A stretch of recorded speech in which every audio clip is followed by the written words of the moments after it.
এখন আমরা যেটা করব সেটা হচ্ছে স্কেল ও কম্পাসের সাহায্যে কিভাবে ত্রিভুজের উচ্চতা নির্ণয় করা হয় সেটা আমরা দেখব।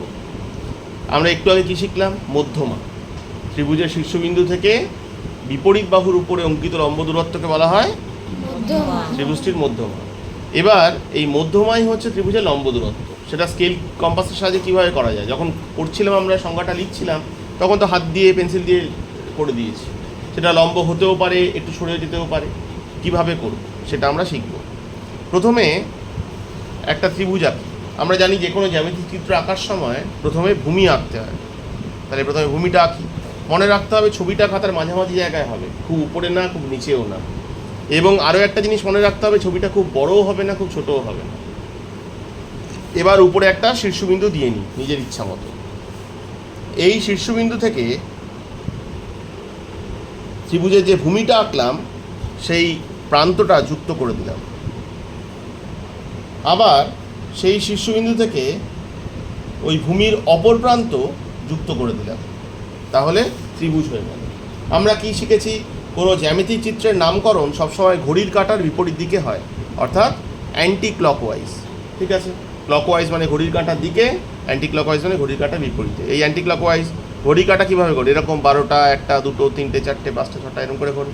আমার মুখে না, এখানে দেখাচ্ছি।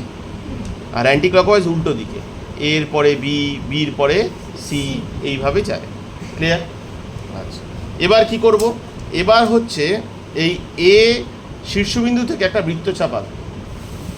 কিন্তু এখানে একটা কন্ডিশন আছে। কন্ডিশনটা কি? যে বৃত্তচাপটা এমনভাবে হবে যেন সেটা এই বিসি রেখাটাকে, ভূমিটাকে ছেদ করবে। বোঝা গেছে? করলাম। এর থেকে ছোটও করা যেতে পারে, কিন্তু ওই একটাই কন্ডিশন, যেন এই বৃত্তচাপটা, এক সেকেন্ড, এই বৃত্তচাপটা যেন এই বিসি রেখাটাকে ছেদ করে। দেখো এই বৃত্তচাপটা বিসি রেখাকে দুটো বিন্দু ছেদ করেছে। এবার এর দূরত্বটা, এই যে ছেদ করলো যে দুটো জায়গায়, এইখানে, এইটার নাম দিলাম, ধরো এই যে এখানে ছেদ করেছে এর নাম দিলাম হচ্ছে এক্স, আর এর নাম দিলাম ওয়াই। Very good. এবার এক্স আর ওয়াইয়ের তো একটা দূরত্ব আছে, তাই তো? এক্স আর ওয়াইয়ের একটা দূরত্ব আছে, এটা হচ্ছে এক্স ওয়াইয়ের দূরত্ব।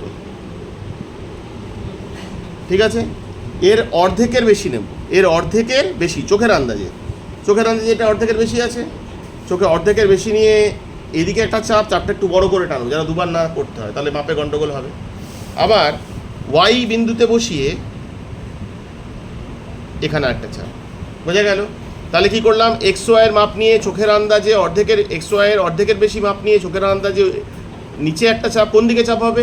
যেদিকে এ বিন্দুটা ছিল তার উল্টো দিকে করছি। ঠিক আছে? তার বিপরীত দিকে করছি। আর এক্স বিন্দুতে বসিয়ে একটা চাপ, ওয়াই বিন্দুতে বসিয়ে আর একটা চাপ। দেখো চাপ দুটো একটা নির্দিষ্ট বিন্দুতে ছেদ করলো। কোন বিন্দুতে ছেদ করলো? এই বিন্দুটা ছেদ করলো। এই বিন্দুটার নাম দিলাম কি? ধরো কিউ, কিউ ফর কুইন, রানী। এবার এই কিউ আর এ যুক্ত করে দেবো। ঠিক আছে? এ আর কিউ যুক্ত করে দিলাম। ঠিক আছে? মাপ একটু এদিক ওদিক হয়ে গেছে, আমার সাইড থেকে ভুল করে তাড়াতাড়ি টেনে দিয়েছি। এবার এ কিউটা দেখো বিসি বাহুকে একটা বিন্দুতে ছেদ করেছে তো? এই ছেদবিন্দুটার নাম দিলাম এস। এই এ এসটা হলো ত্রিভুজটার উচ্চতা। তাহলে নিচে পেন দিয়ে লিখব, অতএব এ এস হলো ত্রিভুজ এবিসি এর উচ্চতা। এইভাবে তোমরা স্কেল ও কম্পাসের সাহায্যে বা পেন্সিলের সাহায্যে তোমরা ত্রিভুজের উচ্চতা নির্ণয় করতে পারবে। এখানে মাপে কিন্তু একটু এদিক এদিক হয়ে গেছে, আমি তাড়াতাড়ি টানতে গিয়ে এটা সাইডে সরে গেছে। ঠিক আছে? স্কেলটা ঠিক করে না সেট করে টেনে দিয়েছিলাম। আচ্ছা, এবার তাহলে কী কী করলাম? প্রথমে একটা ত্রিভুজ করলাম। ত্রিভুজের বিসি বাহু হচ্ছে ভূমির বহিস্থ যে বিন্দু, অর্থাৎ এই বিন্দু থেকে কী করলাম? একটা বৃত্তচাপ করলাম। কিন্তু একটা কন্ডিশন আছে, বৃত্তচাপটা এমন হবে যেন সেটা বিসি বাহুকে ছেদ করবে। বিসি বাহুকে দুটো বিন্দুতে ছেদ করলো, এক্স আর ওয়াই।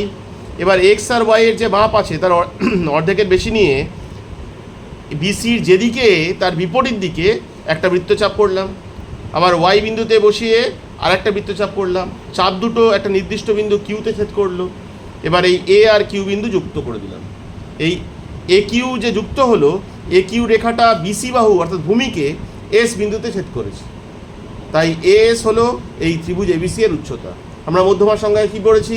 ত্রিভুজের শীর্ষবিন্দু থেকে বিপরীত বাহুর উপর অঙ্কিত লম্ব দূরত্ব হলো ত্রিভুজটির মধ্যমা। এইভাবে লম্বটা নির্ণয় করা হয়েছে, এইভাবে লম্ব করতে হয় যেভাবে করা হলো। বোঝা গেল কথা? ঠিক আছে।